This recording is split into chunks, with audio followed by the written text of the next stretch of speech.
One word at a time, the show where we take a closer look at the careless words we use every day. Hi, my name is Addison Waller from Cambridge Elementary School. Here in Wisconsin, me and my friends Finley, Howdy. Travis, Hey sisters! Tommy, Hello. and Brennan. Hi, I'm Brennan.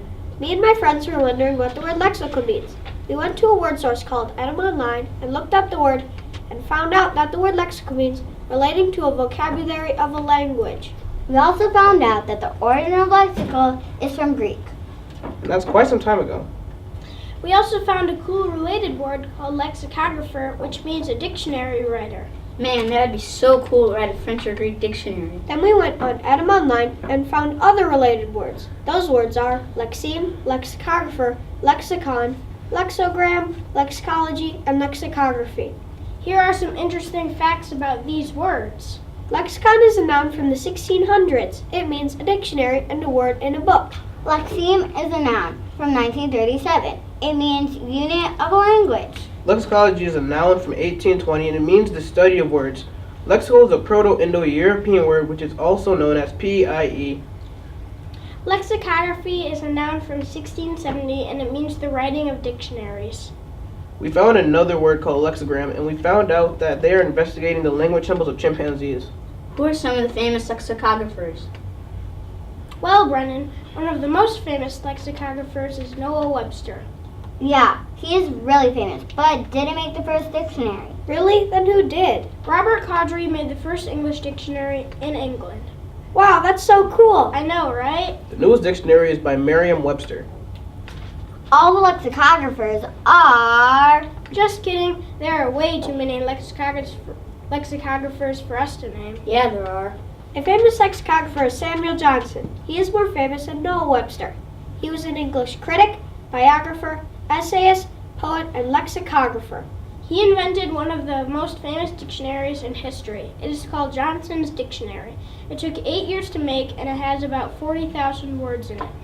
A cool thing that Samuel Johnson did to his dictionaries is that he added his own opinion from his own perspective. Like in Lexicographer, he explains it as a harmless judge. Johnson's dictionary was published on April 4th, 1755. A famous dictionary that me and my friends use is an online etymology dictionary called Etymonline. Should we share the interview with Doug Harper? Let's do it. We've invited Doug Harper, the creator of that dictionary, to answer a few questions. How long does it take to make one entry on Etymonline? I'm going to say half an hour to 45 minutes per entry, done over time. I've rewritten them several times, so I'm counting. Where do you get your information?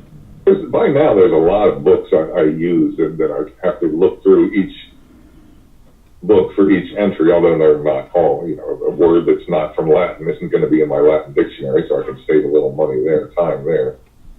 But, it takes a good amount of time. And you want to be careful with them because they're, even though the same 10 or 20 entries get seen by about 90% of the people who go there, the other not only gets seen once, if at all. I see you have a lot of books on your shelves. Do you use all of them? Mostly on this shelf, and actually a lot of them are downstairs at the table where I work. This is a former lives, I think this section over here is probably the general European history. This is religion and science and some American history up on this shelf. This is mostly American history right behind my head, and then around the corner there, these aren't even the language books. Again, nowadays I can get a lot of the language books on digital archives online or on files, like a PDF file that I use for a lot of the modern etymology books, which are really expensive.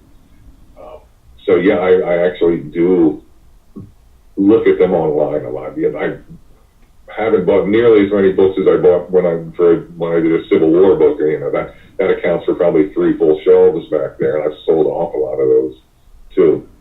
This is just, I think I'll go back to the simplest information out of them. A word that you don't know and want to put it on Etymonline maybe. What do you use? Find what the word means. Like, do you use read dictionaries? Do you use like only one dictionary? Sure. First thing I do is when I look at the word, I try and figure out what language it comes from, and by now I'm pretty good at guessing that, having seen 50,000 of these things. The dictionary I like to use is called the Century Dictionary, but it was published in the 1890s, so it doesn't have any 20th century or 21st century words in it, but it writes very elegant descriptions and definitions. It's 19th century scholarship. It's a beautiful book. But I'll just flip open the Merriam-Webster dictionary or Modern Webster's if I don't know what the word is at all, or I'll even look it up on Wikipedia to see how they describe it. I won't use their description, but at least I'll know what I'm talking about at that point.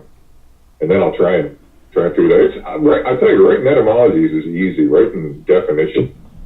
So writing etymologies is easy, but writing definitions is hard? Interesting. Do you ever reread your entries?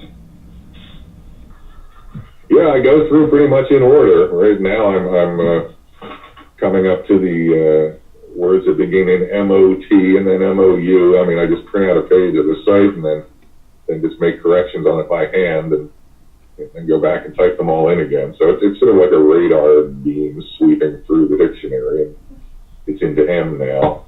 If you have like an older word that like might have a different meaning now, for chance, would you change it and erase like that one, or would you keep them both on?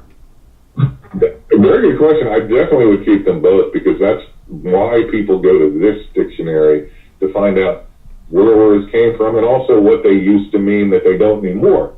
Because, just because we no longer use this word this way, you'll still meet that word with the old sense if you read old books, if you read Shakespeare, if you read Poe, if you read Blake. You'll derive in Milton, you'll be hitting these words. You think, I know that word, but I don't get what he means by it there. Yeah. And then hopefully you go to my site and it'll tell you. But that's an important part of it. That doesn't mean the word looks the same. The form of the word doesn't change, but the meanings can completely flip around over time. And everyone's favorite, I guess, that I hear of is the word nice, which used to mean stupid. And it went through this long thing from stupid to simple to innocent to, sort of harmless to sort of pleasant to be around, and a generic word for something that's not nice. It almost has it can mean just about anything now, but originally it means stupid. The N in it is ni, which is no, the Latin sort of form of no, and the CE is sciere, which is the Latin word that gave us science, basically. So if you're nice, you have no science, but really, you have no sense.